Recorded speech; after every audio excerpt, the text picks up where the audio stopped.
Well, here we are again. Donny T, and friends. Eddie P. Okay, listen, this is a no knock, no bash zone. If you got something negative to say about somebody, do me a favor. Go to another show. I don't play that way. And I don't want my friends to play that way either. When we come on here, we want it to be entertaining. We want you guys to feel as though we're all hanging out together. So with that being said, let's do our thing. Eddie and I grew up in the Rose Street projects. And let me tell you something. When you came out in the morning or the evening or whenever, if you couldn't find anything to do, you had to have a CNI dog because we always had something to do. Right, Eddie? Absolutely. Yeah. So, go ahead. They were the best times of my life. Oh, mine too. Growing up, all the kids, with tons of kids. Yeah.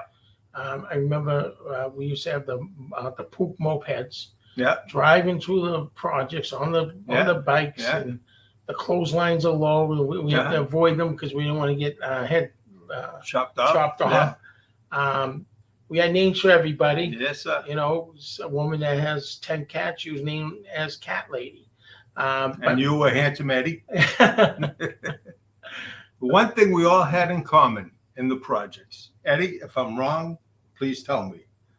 We were all poverty-stricken, but the best part is none of us knew it. Yeah. People used to come from all over the place to hang around the projects. You know? That's right. Yeah, Paul Tanzo used to say he used to sit on my steps. Yeah. And we'd have the soft shell crabs from Pine River Fish Market, and there are bags of them, and we just chew on them and ate the crab meat. Don't you want to give a shout out? Paul, I'm hoping you're watching. What's up, buddy? You know, Paul's a good friend of mine. Yeah. And like I said, those were the Paul best days Tanzo, right? Yeah, Paul Tanzo from the Paul, North End. right. I'm sorry, yeah. I gotta say the last name because they'll say, who's Paul? But we had unbelievable fun. We always had something to do, like Donny says. Yeah. I marched in St. Anthony's band. So did my brother Gigi and Louie, Donny, all of us. Yeah. My sister Kim was color guard. Those are the best years of our lives. And I kind of missed the projects. When I moved out, I bought a house up in Saugus, and I just felt, even my father said before he died, the best years of our lives were living in the Rose Street projects. I'll tell you one thing we had in common, another thing. If it wasn't for Revere Beach, we would have starved to death. I tell you, my father was down there every day, not every day, but he would dig clams, quahogs. He would go fishing. We always ate. You know, we ate good stuff, you know. And my mother, I don't know how she did it. You look in the fridge, you look in the cabinets, there was nothing there. We come home at night, boom, there was a meal. I don't know what she made it with, magic, I think. But we always ate pretty well. I never had a problem eating, you know. But my father worked at Pine River Fish Market. He worked 3 jobs. He was a clam digger. Yeah. He owned Dad's Shellfish. He was working at Pine River Fish Market to a great family, the Belmontes. Yes. Dobbin, the best guy you ever want to meet in your life. Yeah. How to go. I wish he was alive. He was the best. Yeah. You know, so was his family, Debbie and Anthony and his wife. My father was pretty tight with them too. Yeah. My father and your father, they hung around Pine River Fish. They had everybody come to that fish store. Judges, lawyers, you name it. He had people out the door. Yeah, I mean, absolutely. And that was the freshest fish you could actually get. My father would have the fish and fillet it right in front of the customer. Yeah. They knew it was a fresh fish. Yeah. But and he used to have the crabs he used to cook outside in the big cooker. Yeah. Oh my God, unbelievable! I miss those days. Yeah. But I did march and sing in his band. We won a couple championships. I mean, I was only 14 years old. Yeah. But then I went to the Lincoln School and then Revere High and then went on to college. My sister, Jeannie, used to do the baton. She was a baton twirler in that thing. They won a lot of contests too. Yeah, they did. They had the junior color guard were the best. Yeah. They won first place. Yeah. Actually, they were undefeated for a couple of years. That's Well, how good they were. And we had an instructor named George Zingali, a genius. He could have been a doctor. He was going to be a brain surgeon. He ended up being, a conductor with Tony Nisco and Lenny Cesari. Those were the days. John Baptista, Batista, Debo. I mean, there was so many guys that I'll never forget in my life. Mr. Childers. I used to call my brother Gigi Handsome all the time, but we, those were definitely the best days of our lives. The best part of it, you got to admit, Eddie, the guys in the projects, we were all a bunch of angels. Yeah, sure. Yeah. No, we weren't. No, we weren't. But that was where the fun was. Yeah. You do mischievous stuff, and then you hope the phone doesn't ring when you go home. Yeah. Because if it's for you, you're in trouble. We used to have Sammy Palermo, who was a Revere cop, and Sergeant DiGiovanni. They'd come down to projects like gangbusters. And, of course, the project kids, because there was the CVS fiasco in Revere, would yell, CVS, Yeah. and they would get mad, ripping. Yeah. But those are the best days of our lives. We had the Lupos, we had the Vazes, we had the Normans. Who else? We had the Cotes next door, Catnazos. We had everybody there. Yeah. I had a blast. Every day I would come out and play baseball all day long. And when football season came, I'd play football. Jimmy Ryan played for Revere High. He was quite a few years older than me. And I was playing fullback one time. And when I tell you, this bastard, I got to call him that, we're little kids next to him, right? We got a play going on. As soon as I go into the line to make a tag, boom, he comes right to my head. It's like my head went 4 inches into my neck. I'll never forget that. I couldn't even see straight after that. But it wasn't like we were a bunch of wimps. We had to get tough in a hurry sometimes. That's what we did. Right. And we played basketball every day. Every day. And then baseball. Yeah. And then it was funny who could break the next window, because the houses, even though we had a field, you had some strong kids that hit the ball right through the window. Oh, yeah. The guy's cooking his meal, and there's a baseball going through his window. Hey, you bad! Screaming and yelling. Yeah. And we'd play more. And football. We even, in the winter, we would get the basketball court and put the water in it and freeze the ice. Yeah. We even did ice skating in there. But those are the great days. Yeah. I miss them, to tell you the truth. We're playing ball one day, and next couple doors down from me was this kid, Albert DiTilio. He hit this ball, and it went through Millie Kaplan's window. And where'd it go? In her pan of meatballs and gravy. Oh, my God in heaven. All I know is I never saw Albert run so fast in my life. Of course, we had to all fess up to it, except for Albert. Yeah. But like I said, then I worked across the street, the Vaza's restaurant. I stayed there for 12 years. I worked for Ralph Vaza, Chubby, and Johnny Vaza. I have to say, it was probably one of the best jobs I ever had. They made me manager. Unfortunately, 2 of our cooks died. And they said, Ed, you got to step up to the plate. And I'm like, I don't even know how to cook. Because we're going to teach you. And I had to learn quick. And we started getting real busy there. And I was going to buy the place. And Johnny ended up selling it to Sunoco for $1 million. Me and my aunt Anna Marina were going to buy it. And he just, the last second, he says, no, I'm just going to sell it to Sunoco. That's where I met Eddie. Yeah, you met me I there. think I borrowed $1,000. Yeah, oh yeah, that was way back. That was way back. Yeah, Donny came in every night. He was a good guy. I would have given him $5,000. That's not a problem. He pays. Listen, I got to tell you this funny story. He'll add to it. I go in there one night. He had this great linguine with all the seafoods that you could think of. I said, Johnny, The only thing is, I don't want it red. It has to be white because the red doesn't agree with me. He says, oh, no problem, no problem. I'll get it for you right away. Comes out, it's red. I said, Johnny, it's supposed to be white. You'll be okay, you'll be okay. I said, no, excuse my language, no fucking way is this going to agree with me. So I start eating it, and I'm getting queasy. So I go outside, and I help myself along a little bit. I put my thumb in my mouth and everything. I puked all over the lot, right? And he says, Eddie, he says, Johnny, he told you he doesn't like it red. Now we got to give him another one for free. Oh, he hated giving anything for free. Oh, he was. I used to say to John, freeze for me. He goes, I don't like that saying. No. Yeah. But and then Johnny's patting him on the back. He says, Johnny, make sure you get it all up, right? Yeah. Oh my God. There was a TV show years ago. It was, I think it had to do with this life of ours or something like that.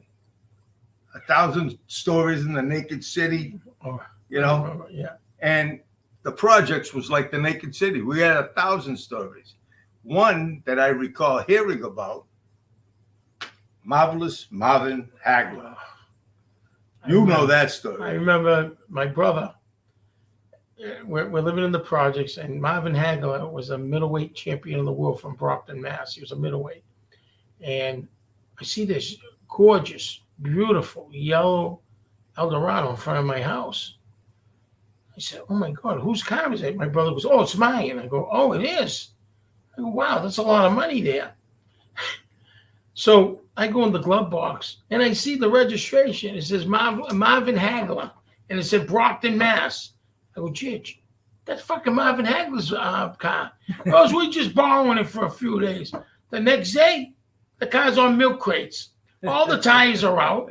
They sold it to a guy, I don't want to mention his name, in Chelsea. And they were Royal Seal tires. So that back then, they were getting like 100 each. That was a lot back then. Yeah. They had $400. Next thing I know, I got tires everywhere. I mean, there was a ton of tires in my house. And I said, Judge, come on. He goes, oh, no, he's my favorite boxer too, but I got to borrow it for a few days. But then the cops finally found it, and because they took the plates off. Of course. And the only thing that was left was the registration. But the cops knew because there was an APB out on that car. Oh, really? Yeah, they found out they just ran the VIN. Yeah. They knew it was Marvin Hagler's car. Boxing was a big thing in my family. My father was a big boxing enthusiast. He used to put the gloves on with me and my brother. Of course, I was like 3 years older than him, so I never lost a match. But my brother didn't like that, you know. So. What's the other stories we have that? You got a ton. Where did I know that? What was the time that? Oh my God, this happened. I'm in the projects, so I'm trying to be Mr. Loan Shark, right? Yeah. So this guy comes up to me, and he says, Eddie, can I borrow money? Now back then, $700-800 was a lot of money. I lent him the $700. He goes, in a week you have $1,200. It still is. I said, I'll do it. So I give him $700 bills. Week goes by, nothing. 2 weeks, 3 weeks. And finally I said, hey, where's my $1,200? The kid goes to me, you got beat. So my brother Louis says, oh, really? My brother got beat? He beat the fuck out of him. I mean, now the guy goes to another guy, and some guy calls me up. I didn't know who it was. That's why you got to be careful who you talk to. Yeah. And I said, he started acting like a tough guy on the phone. So I said, I fucked your mother, right? So that night. I think you went over the line a little bit. Oh, I'm sorry. I didn't mean that. All right. But that's the truth. So yeah. That night, I'm working at Vaz's restaurant, and this limo pulls up. Just like out of the movies. And this guy had poppy eyes, and another guy was with him. And he goes, is Eddie here?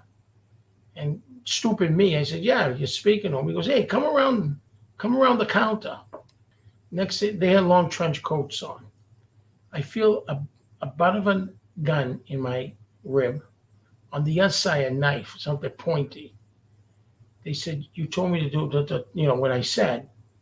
I said, wait. I didn't even know this. I didn't even know you. He goes, you better be careful who you talk to.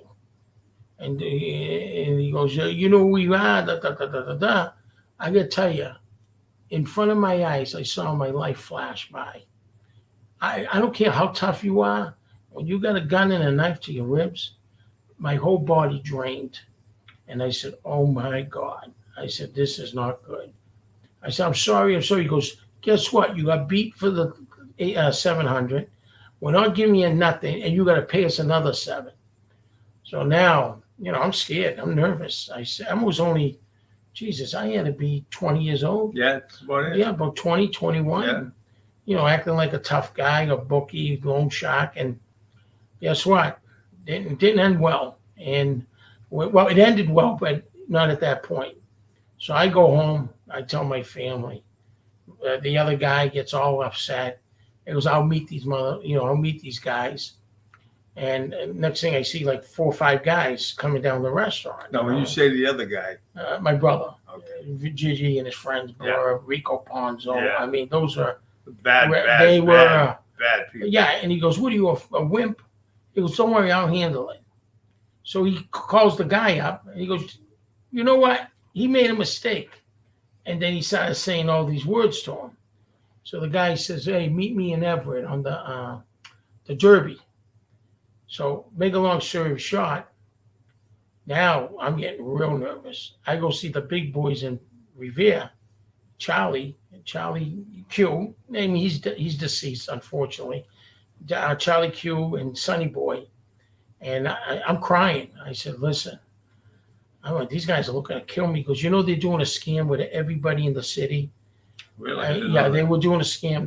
They were borrowing money left and right and say, we're not. And they were betting and they weren't paying. Yeah. And I said to them, I go, Jesus, I said, what do I do? He goes, don't worry, we'll handle it. Because my uncle Victor Santapio was his friend. And he said, don't worry. But he goes, who the hell are you to loan money? So I said, all right, you're right. Let me tell you what happened. So my mother goes to Prince Street in the North End. She goes to see Danny, And Danny says, where's your son, Eddie? My mother goes, why? Because I want to slap him in the face for stepping on our toes.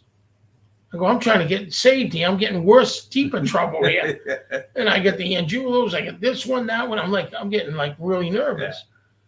Make a long story short, the guy Lenny says, Eddie, you didn't tell me you were related to this guy. I said, I was told never tell anything. He goes, he shook my hand. And the only reason I went to Danny, his buddy that was next to him kept throwing Danny's name around. All of a sudden, it gets back to the North End, and these guys are just getting under indictment. It happened in 81, 82. They all got arrested in 83, 84. Yeah. So I'm surprised I didn't get pulled in the grand jury. But make a long story short, the guy Lenny says, I want to meet your mother, my mother, Corrine. I said, why? Well, she got a lot of balls. He goes, I want to meet her. She was the best. Yeah, she did. When it came to her kids, she'd fight every inch. She was the best, yeah. So he meets her. He gives her $1,200. And then he says, my mother goes, listen, don't bother my son. He has a nervous condition. He's always nervous. He comes in again. I see him. My eyeballs pop up as bigger than his. And he says, hey, Eddie, I got to talk to you. I go, I'm not going around that corner, around the counter. I'm not going. He goes, he pulls out 2 Celtic tickets, 4 seats. They're playing the Knicks. Actually, I think it was Patrick Ewing playing for the Knicks. Yeah. He hands them to me. I mean, they're face value, about $75 each, $150. Yeah. I said, Mr. Cinnaboni, no, it's all right. He goes, no. Do you know we became friends? He come in every week with his family. I took care of him oh, my God. He said, this is the best meal I ever had. Seafood. I ate him lobster, shrimp, scallop. Of course, he paid for it. And I told Johnny, he goes, all right, give him extra. He goes, yeah, he looks like that type, right? Yeah. So he come with his whole family, Yeah. and I was like, we became good friends. Yeah. You know, but like I said, things in life you got to be careful who you talk to because they you know, some guys you could joke around with. A lot of mob guys, you can't joke with them. They Unless they start to joke. but they, you know, some of them. Yeah. I mean, I was in jail with a guy named Teddy Persico, and he never cracked a smile. Very popular man. Never cracked a smile. And I was like, and the guy kept saying to me, Eddie, if you taunt him, he's got to come over the fucking table and choke you out. Because I used to say, I won, right? And I started making him win. Even when I made him win, he didn't crack a smile. But some guys I found in life, if those type of guys, you can't joke with them. Yeah. You know, you could say, hey, you look like a half a fag. They'll come after you and choke you out or whatever. Yeah. But like me and Donny, we'll joke around. Yeah. You know, like I said, when I was in Devon's playing cards with this guy from Maine, Larry, stand-up guy, we're joking around. He goes, yo, you still hanging around with the chomos, which means child molester. My friend hears it. No, we're joking. Yeah. We're not. You know, I said, I said, I saw you with the half a fag up this, you know, in the gym, but just joking. Yeah, yeah. All of a sudden, he hit him so fucking hard. He went back in the chair and blood started squirting like a waterfall. I just got a new cellmate. I run in the cell. I said, Doug, what? I need all the towels. Well, what happened? He looks out the cell. He goes, oh my God. If he wasn't so fat, he'd fit under the bed, right? Yeah. We wiped that up. And you know, you got to be careful because they're clear trash bags. So what do you think we did? We had to flush the towels because that toilet in the prisons would suck anything down. Yeah. And we was flushing and flushing and flushing. That guy's pacing back and forth. You got to transfer out of my cell the next day. I can't take it. I'm only doing 6 months, he says. Hold on 1 second, boys and girls. Here we go. We got a Italian stallion. Hello, Donny and Eddie. Richie Duffy here. Hey, Rich. How are you, brother? Hey, pal. Good guy. Thank you for tuning in. Yeah. And the rest of you guys, where the hell are you? Start commenting. Come on now. Come on. But I tell you, when I was in Devon's, oh my God, we had a who's who over there. And yeah. I mean, I treated it like college. You can't treat jail like jail. There's some guys in there, they're just completely miserable. Yeah. And I'm thinking about my upbringing, like in the projects. I said, boy, I'm over here, but the upbringing was always, like you said, unless you were dead, there was always something to do in the project. If you had a CNI dog, you know. Yeah. One thing about Eddie, and I'll tell you this here, even though I was not locked up with him, but if I ever did get locked up, I wanted to be with him.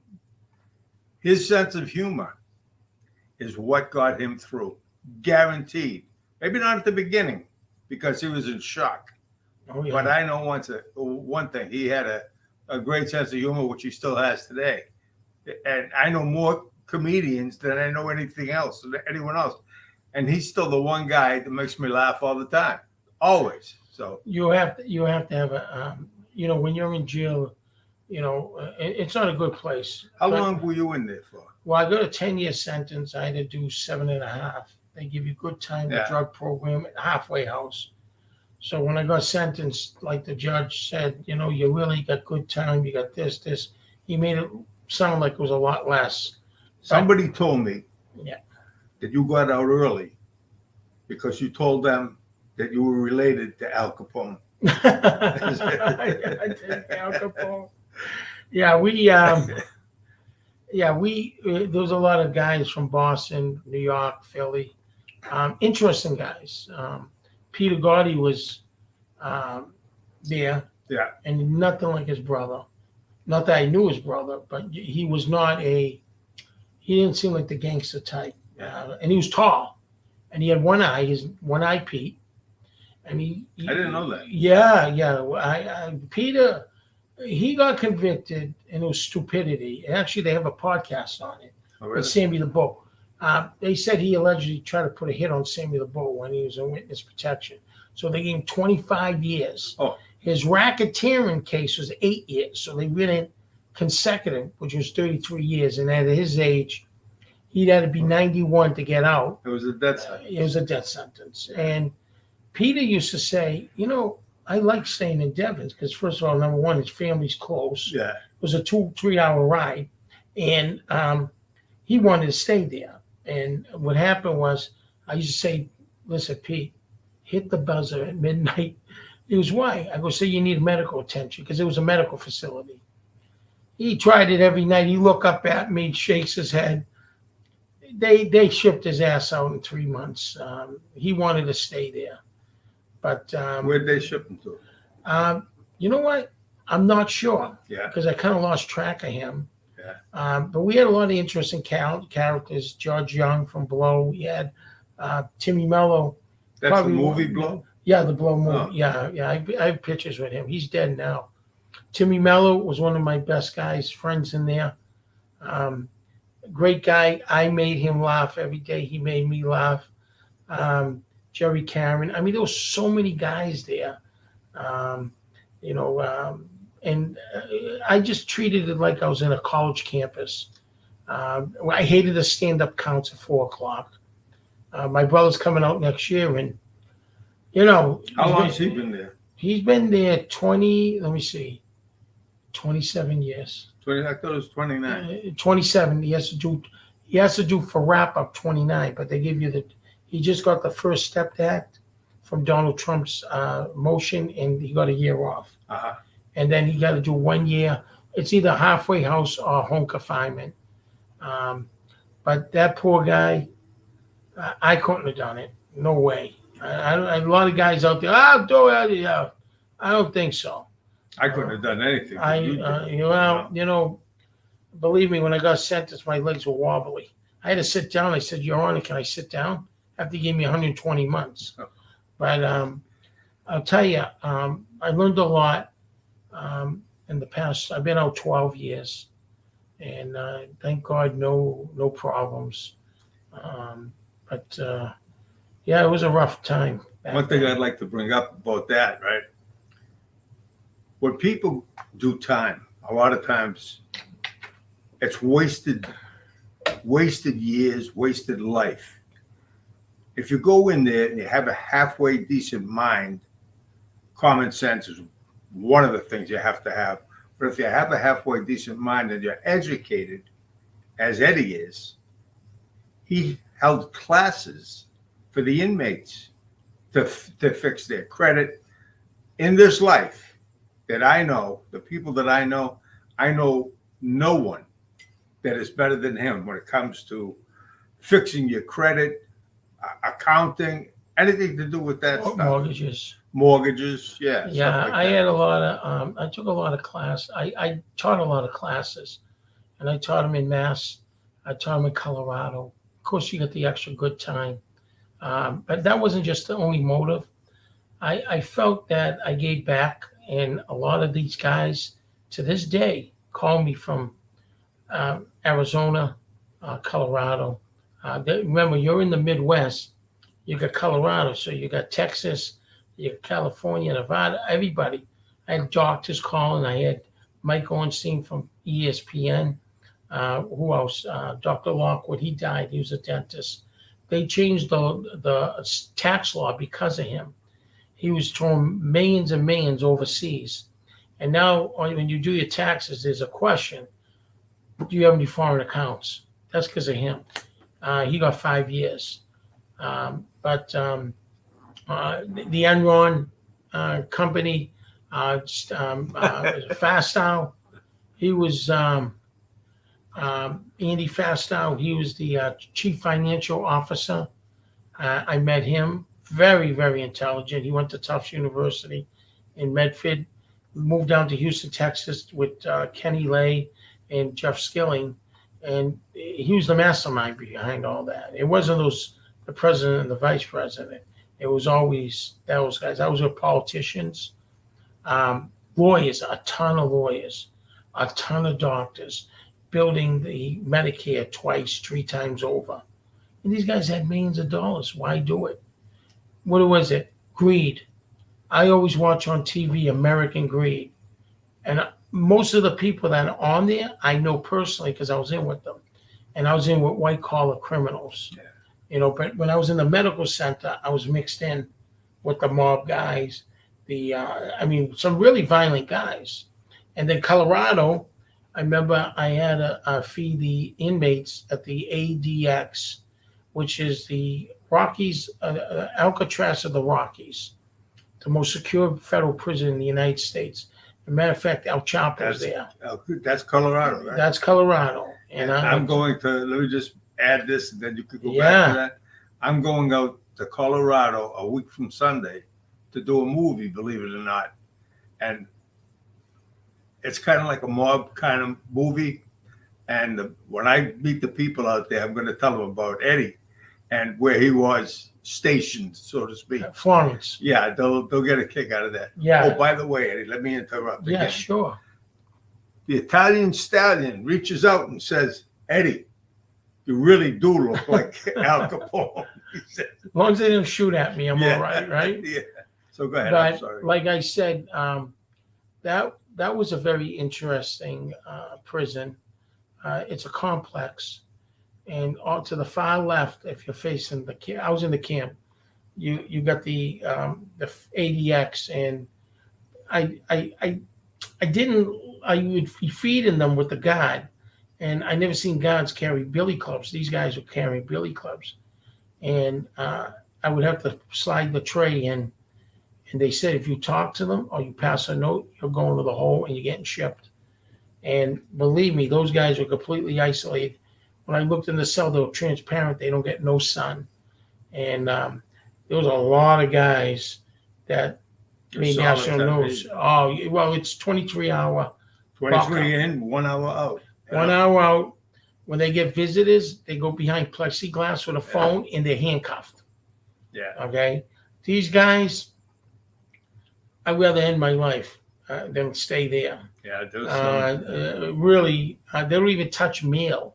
When they get the meal, it's right on the TV screen. But then I switched. I said, I can't keep going down these hallways. I feel death in the walls. So I ended up going to the law library. And, of course, they want their law books while they're in that cell to beat their 10 life sentence. They had Terry McNichols from the Oklahoma bombing. Yeah. And he was the biggest crybaby there. He wanted certain meals. He always had a lawsuit. But anyway, I remember the Unabomber writing in squares, block letters, and it was chilling how he wrote.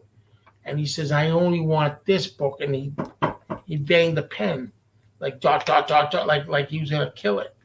And I'm like, oh my God, I got to get out of here, I said. I'll do landscaping. I don't care. But I was there for 3 years. The weather's beautiful. I'm walking the track with Andy Fastow, and this thing pops up from the ground. It was a prairie dog. He goes, oh, that's a prairie dog.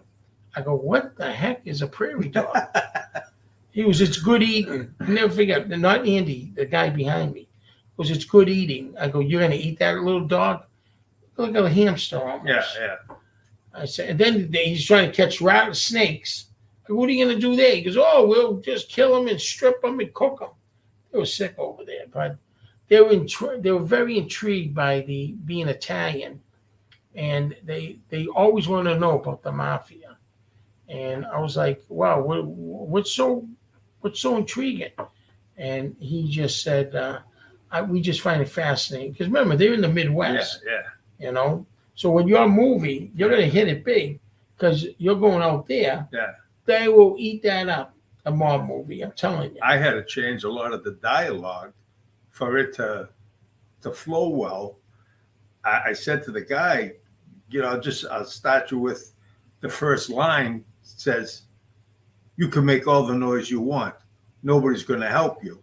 So I said to the director, I'll tell you the truth. That's not the way a mob guy would say it. What would he say? He'd say, shut the fuck up. Nobody's going to help you. Like that.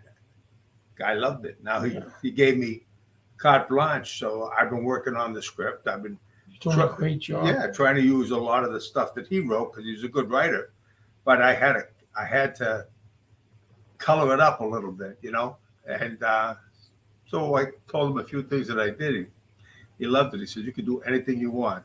And for an actor to be able to use improvisation, I told him that's my biggest skill is improvisation. And he loved what I had to say and what I added to the script. And So tell the audience how you met this guy, the director. I'll tell you how I met this guy. This is unbelievable. His name is Alex. We'll just start with that. I was on the set of Shutter Island years ago, and I was a stand-in for Sir Ben Kingsley. But one night, Martin Scorsese and DiCaprio threw a party for all the crew members. And if you're a stand-in, you're part of the crew. So that night we go to the set, and I won't say everything, but I'll say about Scorsese. I was in awe of him. And it's a funny thing. Okay, first of all, I go up to him and I says, "Do you mind if I get a picture with you?" He says, No, not at all. He says, puts his arm around me. He says, "By the way," he says, "you do good work." Wow. That's a compliment. I almost melted, you know. And I found out later they had like 8 stand-ins for Kingsley, but I was the only one they kept. And it was a funny thing. And I told this guy, I says, whenever we were on set, Marty would he would look at me, you know, even though we didn't have a verbal conversation, we conversed with expression. He would look at me like this. If you saw something, go like that. And I could tell that he was tuned into me and I to him. You know, it was a funny thing. Very, very, what's the word I'm trying to think of? Doesn't matter because I won't get it anyway. I'll get it tomorrow and I come back and next week I'll do the rest of it. Anyway, he was a great guy.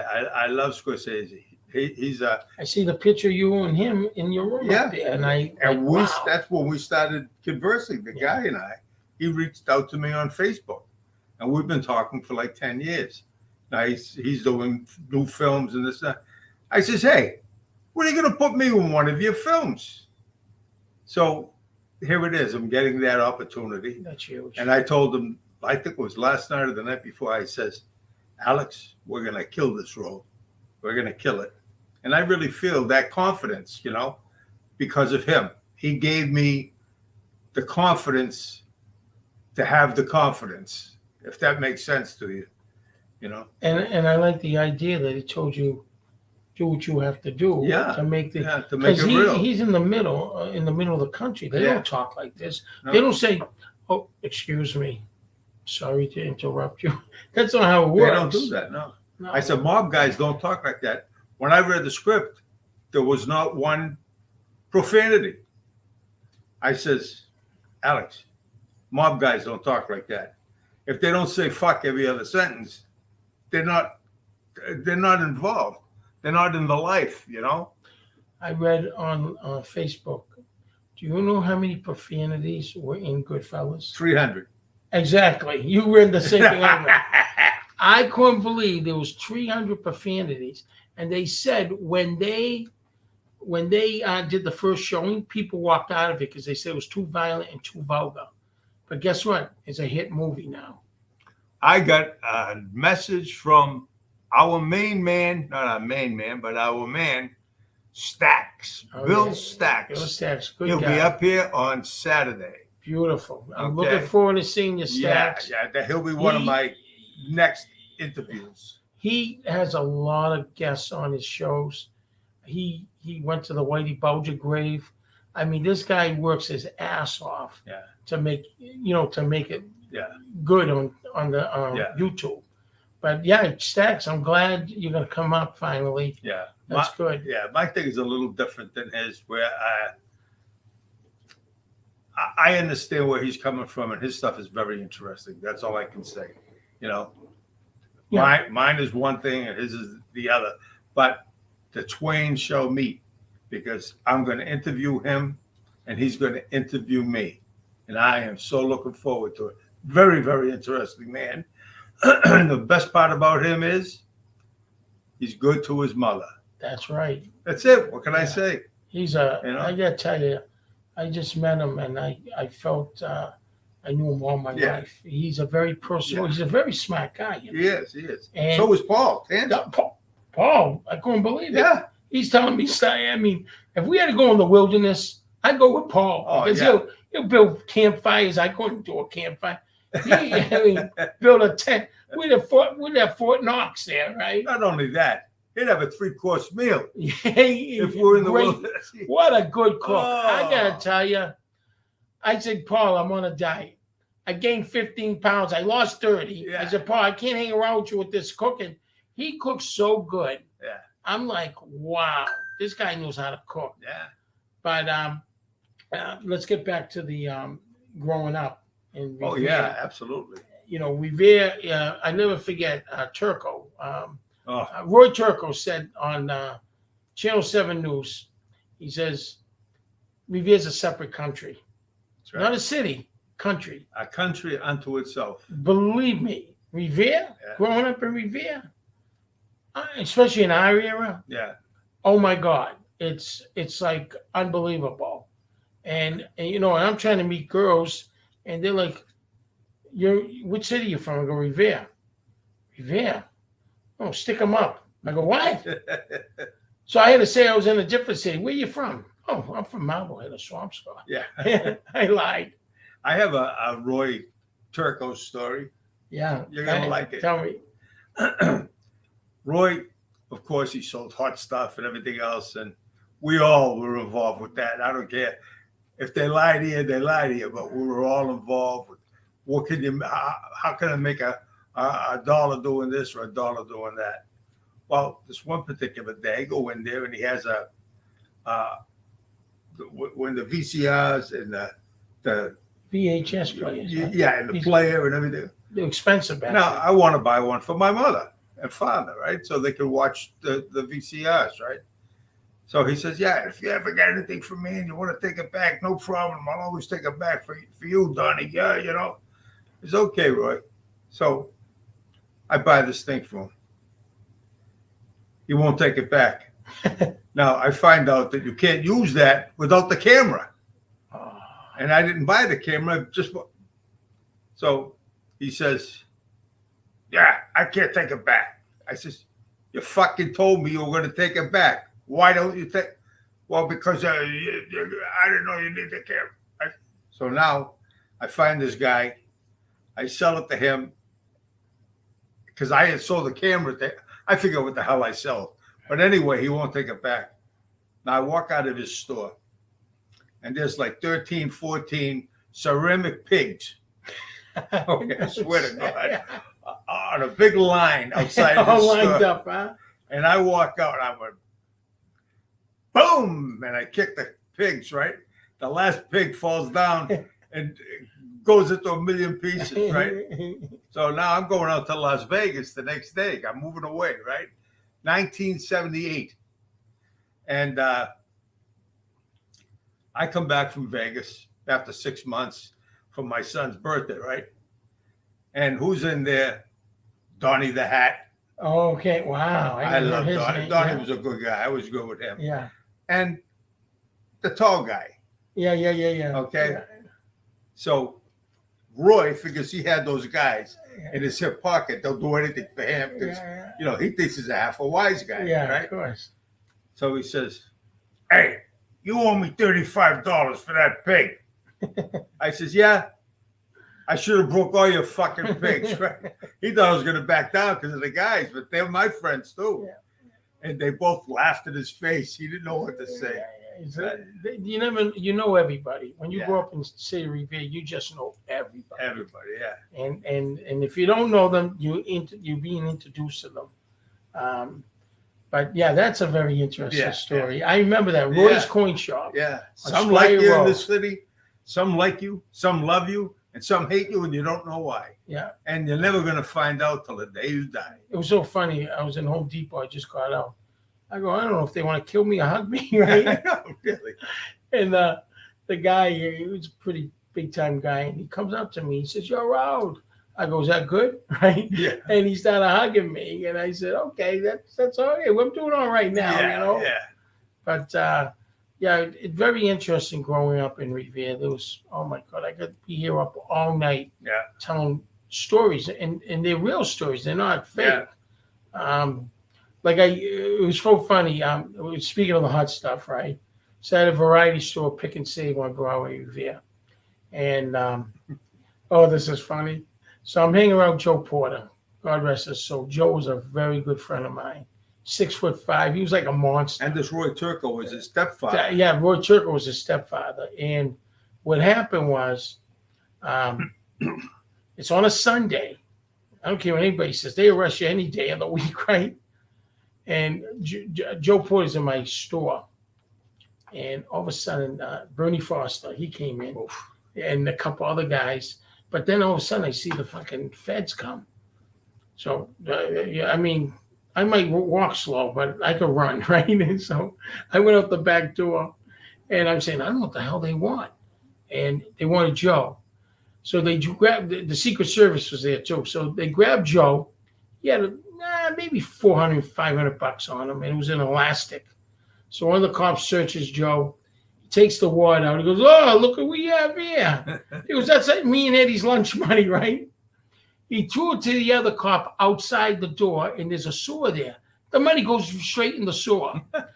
I'm like, oh my God. You know, I wasn't there. My sister told me. So Joe gets arrested for hot stuff, you know, a fence operation. Then Fat Richie gets arrested. And I love Fat Richie. He was the best. One of my favorite Let me people. tell you, that guy was the best.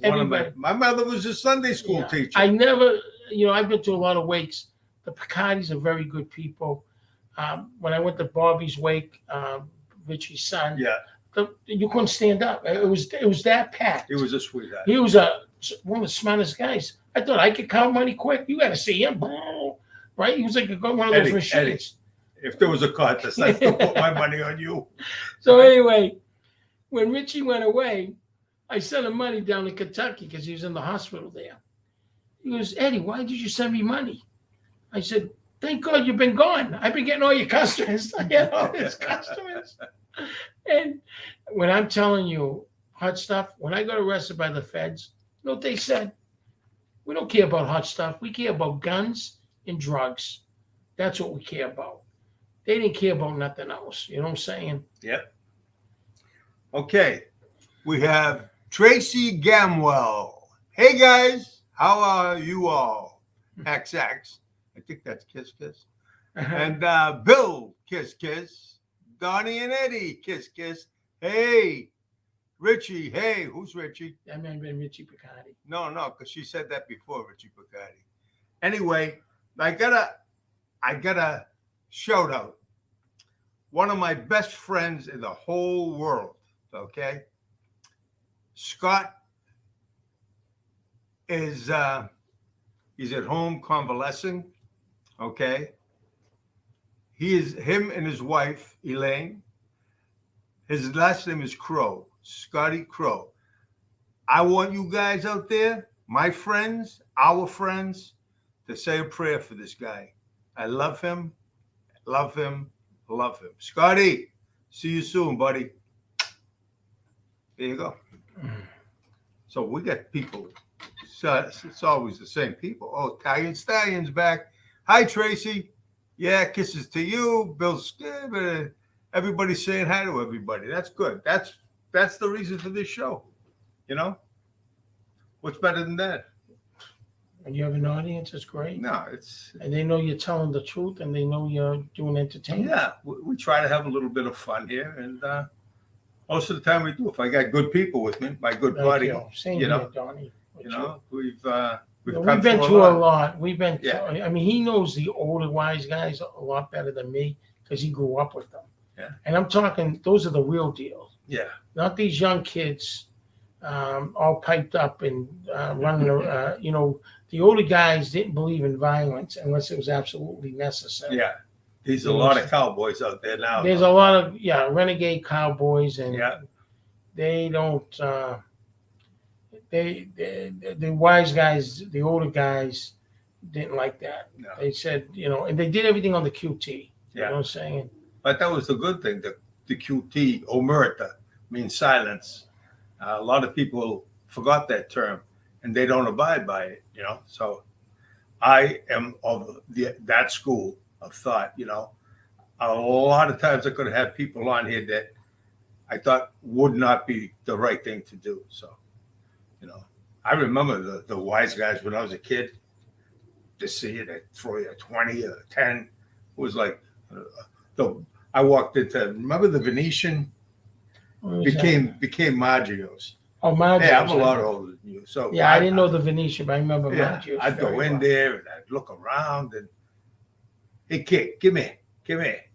I remember this guy gave me a big couple slices of pizza, an orangeade. I remember like yesterday, I had to be 5. Wow. Okay. And, hey, kid, come here. What was his name? What's that restaurant on over by Lincoln School? Domeno's. Domeno's, that's right. Lenny Domeno used to work there, the father. Okay. And he says, hey, kid, come here. Take this home to your mother. He'd give me a pizza. That was nice. That's the way they were back then. They would watch out for you if you were a kid. They'd probably still do that today. I can't say they wouldn't. No, they'll watch out for the kids, It's the way it is, I remember Johnny Vazza told me his brother, Binty. He said the kid was walking home. He had ripped sneakers. And Binty says, come here. We're going to the sneaker store. We're going to get you brand new sneakers. Because remember, most of those gangsters grew up poor too, Yeah. It wasn't like they were super rich. And, they vision themselves, that child, that kid that's walking with the ripped shoes. Yeah. And I think that's very nice, Did anybody out there, now, if you came up like I came up, did anybody out there have what they call alligator shoes? I'm not talking about alligator skin. I'm talking about when the sole separates from the rest of the shoe and you walk around and it's flapping like that. That's the alligator. I call it an alligator shoe. And not only that, we all had holes in our shoes. Yeah. So a nice dry piece of cardboard was, wow, hallelujah. That was fantastic. I got Italian stallion says, Eddie, please tell everybody about Gigi's restaurant, Something Fishy. Good. First of all, I told my brother, why we name it Something Fishy? I can imagine. The cops were on us. I mean, big time. And there was a mob war going on at that time. And I just didn't feel, they felt the law enforcement like something fishy is going on. And it was a seafood restaurant. And great name. Something fishy. Yeah. So I said to my brother one night, Rosa, who was a little paranoid, that was my brother's girl. She had binoculars and she looks up to this billboard and there was a camera in it. And I'm like, no way. And she was, look. I look, I go, well, that's kind of high. It's like it looked like a generator. It was a camera. Oh, really? Yeah. And it was so funny when I was watching Reels, they had the John Gotti tapes. Yeah. They put billboards up with cameras in it. Oh, really? Yeah. I never forget the billboards at Channel 5 News. And my brother saw it. He goes, so he waves. 3 days later, the whole fucking billboard came down. Oh, really? And I said, listen, and they were making jokes. I said, listen, we're going to be all chained in federal court. Yeah. And believe it or not, 2 years later, we're chained in federal court. All of us. Yeah. And it was no joke. And unfortunately, one guy died, Bobby Noguera, Charlie McConnell. There was a bunch of guys that I get the transcripts. There's over 1,000 pages. Matter of fact, Stack saw them. Yeah. There was 1,000 pages, tapes, wiretap. Remember, these are on cassette tapes. When they bug you or they wear a wire against you, it doesn't sound like you, but it is your voice. And I played a couple of them. Stacks was there with me. We're reading the transcripts. Wow. Yeah. You cannot beat these guys. No. They have all the time in the world, the feds. They have all the money in the world, and they have all the manpower. Yeah. And you think, well, it's 5 o'clock. It's time to check your clock in. You go home. They have surveillance at midnight, 3 in the morning, 4 in the morning. It's multiple agencies, not just the FBI, DEA, ATF, Secret Service, you name them. And I used to say, I don't like anything with initials, ATF, DEA, IRS. They had everybody. And I said, listen, it's time to pack it in. Why don't we just cook and just do the right thing here? And, it was too late by then. And then he ended up getting 35 years. That's all. That was a long time. Imagine getting 35 years in prison. And he smiled. And the prosecutor went up to Gigi and said, you're going to be an old fucking man when you get out. He goes, listen, I'll be alive. Believe me. And he is. Now here he is 27 years later. And next year's his 28th, which he'll be getting out. Yeah. Because they gave him a year off of, well, not just him, everybody, the first step there. And now we get the halfway house coming. Beautiful. Yeah, he's going to find out this is a whole different world.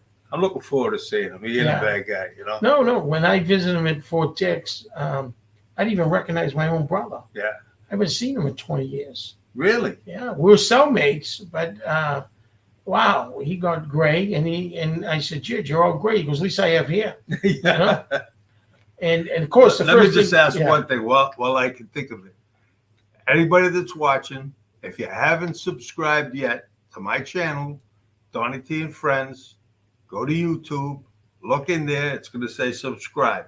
Hit the subscribe button. And it doesn't cost you anything. That's the best part of it. And I can use whatever subscriptions I can get. I don't get paid for doing this. This is an act of love. I want to promote all my friends, whoever wants to be on my thing here. Go to dontempesta@gmail.com if you have any ideas for shows, or if you want to be on my show, just have a little interest. Be a little interesting. Okay, and that's it. Please subscribe. Love you guys. Okay, go ahead, Eddie. Where was I at? My brother, when he comes out, I mean, it's a whole different story. When you go to prison, I find everything freezes in time. So if you go to prison in 1992, what got me like flabbergasted was when I got home, and the girls that were living next door, their fathers were correctional officer, and they were small. They were like maybe 7 years old. Yeah. And I come home, and there's these two tall girls, pretty girls. They go, "Hi, Eddie, how you doing?" And I'm looking at them. I said, "Do I know you?" They started laughing. They said, "Yeah, we're the little girls next door." You think everybody, like everybody thinks everybody stays the same. They're not. The only ones that do are Is you. me. Yeah. I was like, wow, this is crazy. Yeah. But I'm glad I've been out 12 years. It's a blessing. I would never want to go back. Yeah. I don't think anybody wants to go to jail. You know what I'm saying? I think Eddie and I are going to reach into our bag of stories. We haven't even scratched the surface. But I want you all to see, we put no one down here. Everything is respectful. I'm all about respect. People are going to like you, and people are going to love you, and people are going to hate you. It's got nothing to do with you. It's got to do with whatever their thought process is. I love everybody. That's who I want it to be. And if I don't love you or like you, I just simply avoid you. So you guys are the best.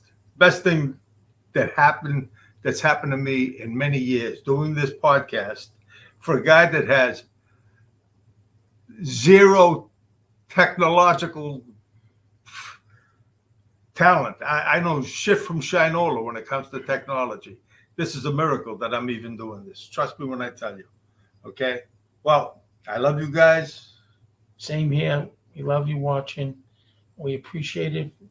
And it's a clean show. We just want to tell the truth and do the right thing. Now, before I hang up, I'm going to look and see who else added to this thing here. Just sub, Donny. Thank you, Tracy. You the girl. Italian Stallion. Eddie, God bless you, brother. Oh, thank you very Donny, much. best to you and your show. Thank you, guys. Believe me when I tell you, we love you. Oh, I see Big G here. Big G, about time you showed up, buddy. I love you, buddy. Hi. Okay. Stay tuned. We'll be back again with Eddie soon. I got another show coming up Monday. Check Facebook, it'll tell you. God bless. Good night. Good night. And broadcast.